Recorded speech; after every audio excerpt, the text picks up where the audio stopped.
All right, it's that time of the year again. Welcome to the Hooligans League playoffs. I'm League Commissioner Gabe. To those who've been here before, welcome back, first of all. To those who haven't been here before, welcome. It's really fun here, and that's if you make it. First of all, congratulations to the 6 teams that made the championship bracket this year. You'll see my eyes going back and forth. Same thing as last year. I'm reading the script on the side, just making sure I don't miss any points to tell you. But obviously, something different from last year. Instead of 8 teams making the championship bracket, we only have 6, which means that 6 teams instead of 4 make the bottom bracket. That's what I'm deciding to call it now. If I accidentally say loser's bracket, you haven't lost yet. I mean, the only thing you have lost is a little bit of money, but you haven't done the peanut butter mile. And we'll get to that in just a second. I'm basically just going to go through everything, make sure I try to hit on as many points as possible so you know what's going on. I know this is coming at a little bit of a later time, like right before the playoffs start. Literally from the time I'm recording this, less than an hour, about 50 minutes. So I'm going to try to get through everything as fast as possible. So, first of all, to those who made the championship bracket, you are safe from the peanut butter mile. You do not have to do it. You are now in the running for some prize money, and that requires a top 3 position. We'll get to that in a second. Those who are not in the championship bracket, you're going to be placed in the bottom bracket. Now, those that lose in the championship round, you are not placed in the same bracket as those that didn't make the playoffs. You're placed in a separate consolation bracket. You'll be out of the running for prize money except for 3rd place, but you won't have to do any punishment at all. So that should be out of the way already. So as for the prize money, we kind of went through this. 3rd place, if you get 3rd place and you win that second to last matchup, you get your money back, pretty much $20, just straight up, no ifs, ands, or buts about it. 2nd place, if you lose the championship round, but you still get there, that's $60. It's not bad. You're guaranteed $60 if you get to the championship.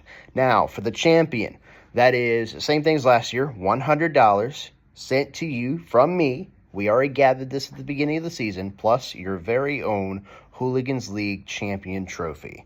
And I know for a fact that Joey is very familiar with how nice these look. I'm really going to try to hit it on the nose how I did last season. I'm hoping I do. I might try to change the design. We'll figure that out when we get there.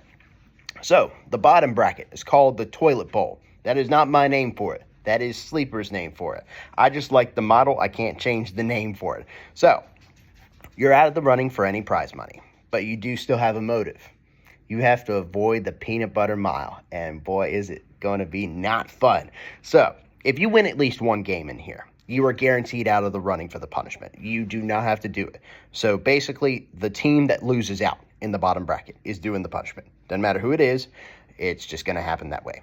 So, the seeding is based on league record, as you might have already been able to tell. And as I explained a little bit earlier, the tiebreakers, because there's a lot of them, everyone had pretty similar records, they're based on points for. So where me and Dylan had the same record, our seeding is separated because Dylan had more points from his team this year. I just thought it was the most fair way to do it because it seems that Dylan had a much better team than I did, and that's true. He scored more points. So he's 1st place and I'm 2nd place. We still both get buys.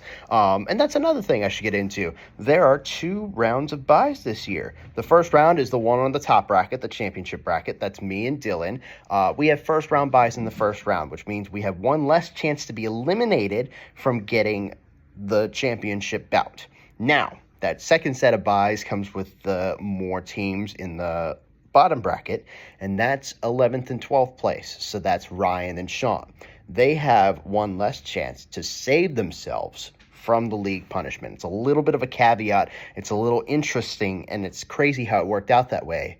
But I saw the model, and I was like, yeah, it kind of makes things pretty balanced, doesn't it? It gives people something to fight for during the regular season so they don't have to be like, oh, well, 5 of my players got injured, now I have to tank. Well, now there's a motive for that. So the final playoff standings, no matter the way it comes out, are going to be put in reverse order for next year's draft. So it's the same way it's always happened. So let's just say let's say, just for hypotheticals, Ryan were to get last place. He would have the first overall pick next year. Now, this is subject to change based on penalties that I'll get into in just a second. It's unlikely to happen, and I wouldn't want it to happen, and I've explained it enough to where I don't think it will happen. We're all fair people here.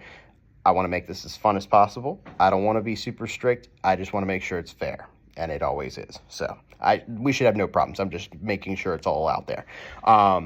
Once you're out of contention for money or punishment, and this is based off of the league motions from 2022, and this is something some of y'all might not have remembered, but I did. So if you're out of contention for winning any money, including third place, and you're out of contention for getting the punishment, you cannot add or drop any players from your lineup. We made this decision a few years ago. We were like, it's not fair that the teams that can't really win or lose anything except for maybe a draft spot are adding all the good players that just so happen to pop up, or the handcuffs to some of the guys that have gotten injured.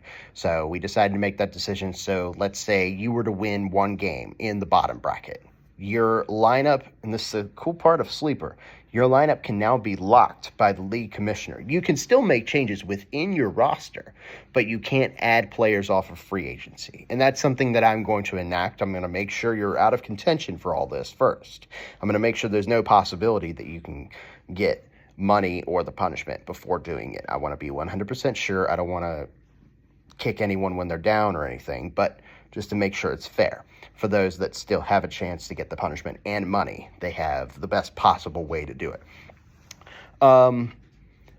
Another thing, remember that you must have at least one active player for every position in your lineup each week.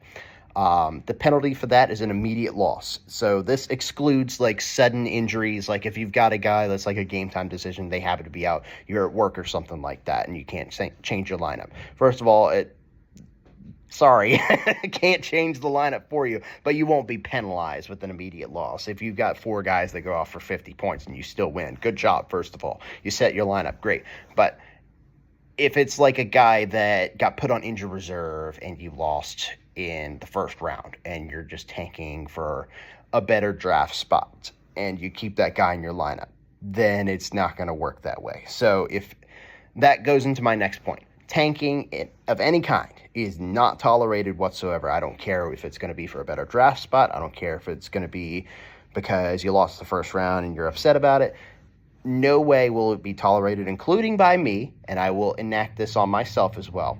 And what this will do is if you are caught tanking and there's proof of this, then you will forfeit your remaining matchups. You will be last place. You will be doing the league punishment, and you will be the last draft pick in the first round. And that is set in stone, 100%. Don't want any tanking in this league. I want it to be as competitive as possible without being like super strict.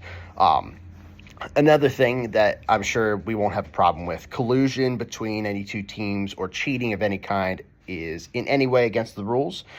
Should not have a problem with it at all, and it will be treated pretty much the same way as tanking. And if it becomes too serious of a situation to overlook, where it starts to get into like the finances, then you could face expulsion from the league.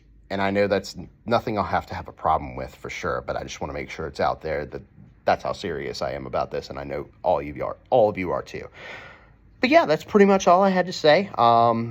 Welcome to the playoffs, 2024 edition. Have fun, everyone. To those 6 teams, including myself, that made the championship bracket, good luck. And to those who are fighting to save themselves from the peanut butter mile, don't lose.